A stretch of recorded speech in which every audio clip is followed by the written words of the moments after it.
to lighten things up a bit,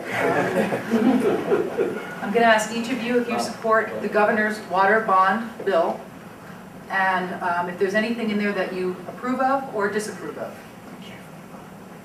And I'll start at this end. Well, you know, I generally do support definitely bonds that are related to clean water and clean energy. And until something is on the ballot and we have it in our hands in terms of how it's written and what it does and who benefits from it and who doesn't benefit for it, I'm not going to be able to tell you yes or no. What I will be able to tell you is that this state can benefit greatly from infrastructure support for clean water.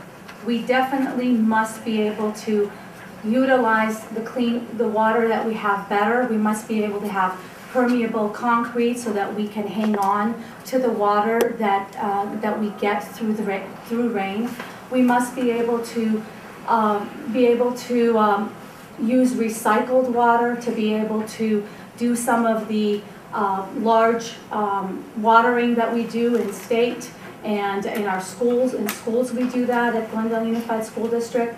So water conservation is important, and it's difficult to manage with the Northern California and South California because they have the water. And something that's new to me is that there are homes that do not have water meters in Northern California. That's how free they feel in terms of using water, and it's a very different experience for us here in terms of how we use water. And so there needs to be some sort of equity between how we use water and how Northern California, who has the water, is using the water. And so we have to make sure that we address those pieces, and the assembly member from this district has to be able to fight for those kinds of things, because our U.S.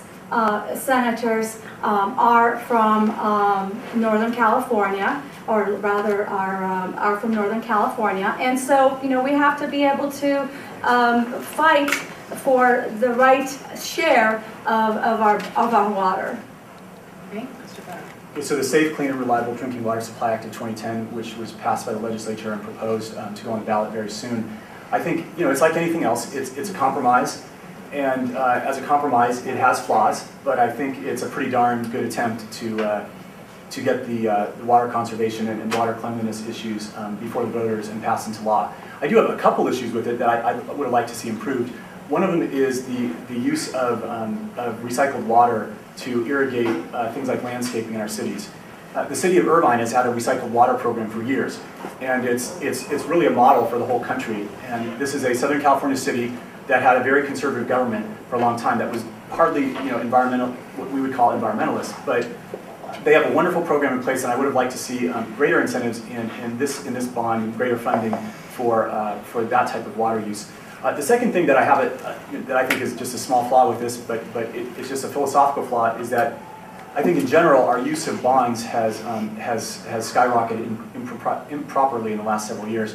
Only 3 costs have gone up in the last 20 years in our state. The first one is the amount we spend on the criminal justice system. The second one is the cost of healthcare, and the third one is our debt service. Our debt service has gone up by a factor of 4. So my general concern is that with any bond is that we're passing bonds to get ourselves out of the mess that was caused by homeowners who got too much cheap credit, and by doing so, we're doing the exact same mistake as the state. The third thing I'd like to see is more incentives for farming and more funding to make farming a little bit more equitable. What's the difference between a tomato grown in Imperial Valley and a tomato grown in Santa Barbara County? Well, one of them costs twice as much in terms of water, and that's because the water in those counties is half as much when it comes to being half. It's cheaper in the county where they spend twice as much. So those are the 3 things I would like to see improved in this bond. I personally haven't had a chance to look into the details of the bond, but I would want to see water conservation not only in farms or regarding farms, but also specifically for communities, for the consumers.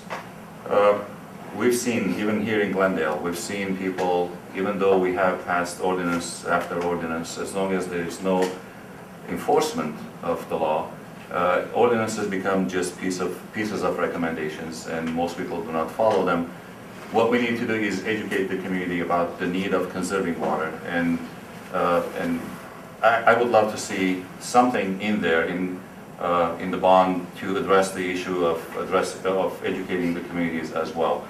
As I said, at this point, I don't have any specifics. I haven't had the chance to look into the bond to be able to take a position on that.